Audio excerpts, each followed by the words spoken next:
ಜಮೀರ್ ಇಲ್ಲದ ಸರ್ಕಾರ ಸರ್ಕಾರವೇ ಅಲ್ಲ. ಜಮೀರ್ ಅಹಮದ್ ಇದ್ರಷ್ಟೇ ಸರ್ಕಾರ. ಮತ್ತೆ ಸಚಿವರಾಗ್ತಾರೆ ಅವರು ಪರವಾಗಿ ಬ್ಯಾಟಿಂಗ್ ಮಾಡಿದ್ದಾರೆ. ಕೋಡಿಮಠದ ಶ್ರೀ ಶಿವಾನಂದ ಶಿವಯೋಗಿ ರಾಜೇಂದ್ರ ಸ್ವಾಮೀಜಿ ಈ ಹೇಳಿಕೆಯನ್ನು ಕೊಟ್ಟಿದ್ದಾರೆ. ಹಾಸನ ಜಿಲ್ಲೆ ಅರಸೀಕೆರೆ ಪಟ್ಟಣದಲ್ಲಿ ಈ ರೀತಿ ಮಾತಾಡಿದ್ದಾರೆ ಅವರು. ಜಮೀರ್ ವಿರುದ್ಧ ನಡೀತಾ ಇರುವುದು ಅಪಪ್ರಚಾರ. ಜಮೀರ್ ಜೊತೆ ಶಿವಲಿಂಗೇಗೌಡರು ಸಚಿವರಾಗ್ತಾರೆ. ಈ ಬಗ್ಗೆ ನಾನು ಸಂಬಂಧಪಟ್ಟವ್ರ ಜೊತೆ ಮಾತಾಡಿದ್ದೇನೆ.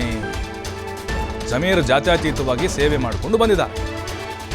ಸಚಿವರಾದ ಬಳಿಕ ಮಠಕ್ಕೆ ಕರೆಸಿ ಸನ್ಮಾನ ಮಾಡ್ತೀವಿ ಅಂತ ಕೋಡಿಶ್ರೀ ಹೇಳಿದ್ದಾರೆ. ಕೋಡಿ ಶಿವಕುಮಾರ್ ಕೋಡಿಶ್ರೀ ಮಠದವರು ಸ್ವಾಮೀಜಿ ಇದಾರಲ್ಲ, ಭಾಳ ಚೆನ್ನಾಗಿ ಭವಿಷ್ಯ ಹೇಳ್ತಾರೆ ಅವ್ರು ಹೇಳಿದ್ದು ಕೆಲವು ಸರಿ ನಿಜಾನಾಗಿದೆ, ಕೆಲವು ಸರಿ ಆಗಿಲ್ಲ. ನೋಡ್ಬೇಕೀಗ ಜಮೀರ್ ಅವರು ಸಚಿವರಾಗ್ತಾರಾ ಇಲ್ವಾ ಅಂತೇಳಿ. ಅವರು ಮಠದ ಭಕ್ತ ಇರ್ಬೋದೇನೋ ಜಮೀರ್ ಅವರು.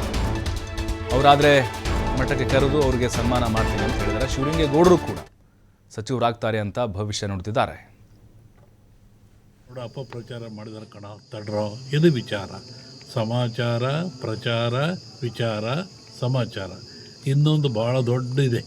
ಯಾವುದು ಅಂದರೆ ಅಪಪ್ರಚಾರ. ಅಪಪ್ರಚಾರ ಇವತ್ತು ಮೊದಲೇ ಬಂದುಬಿಟ್ಟಿದೆ. ಅಪಪ್ರಚಾರ ಮೊದಲು ಬಂದು ಈ ಮೂರು ಮುಚ್ಚಿ ಹೋಗ್ತಾ ಇದ್ದಾವೆ. ಆ ದೃಷ್ಟಿಯಿಂದ ಅದರ ಅವಶ್ಯಕತೆ ಇಲ್ಲ. ನಮ್ಮ ಜಮೀರ್ ಸಾಹೇಬರು ಮತ್ತೊಮ್ಮೆ ಕರ್ನಾಟಕ ರಾಜ್ಯದ ಮಂತ್ರಿಮಂಡಲದಲ್ಲಿ ಸೇರ್ತಾರೆ. ಜೊತೆಗೆ ನಮ್ಮ ಶಿವಲಿಂಗೇಗೌಡರು ಸೇರ್ತಾರೆ. ಯೋಚನೆ ಮಾಡೋದು ಬೇಡ. ನನಗೂ ಸಂಬಂಧಪಟ್ಟರಲ್ಲಿ ಮಾತಾಡಿದ್ದೀನಿ ಆಗಲೇ, ನಾಳೆಗೂ ಮಾತಾಡ್ತೀನಿ. ಯಾವ ಕಾರಣಕ್ಕೂ ಜಮೀರಿಲ್ಲದ ಸರ್ಕಾರ ಅಲ್ಲ, ಸರ್ಕಾರ ಆಗಲ್ಲ. ಜಮೀರಿದ್ದರೆ ಸರ್ಕಾರ. ಆ ದೃಷ್ಟಿಯಿಂದ ಜಮೀನವರು ಮತ್ತೆ ಮಂತ್ರಿಮಂಡಲ ಸೇರ್ತಾರೆ. ಈ ದರ್ಗಾಕ್ಕೆ ಬರ್ತೀನಿ ಅಂತ ನನ್ನ ಕಡೆ ಹೇಳಿದ್ದಾರೆ. ಮೊನ್ನೆ ಸ್ಪೀಕರ್ ಬಂದರು, ನಿಮಗೆ ಅವರು ಬರ್ತೀವಿ ಅಂತ ಅಲ್ಲಿ ಹೇಳಿದ್ದಾರೆ.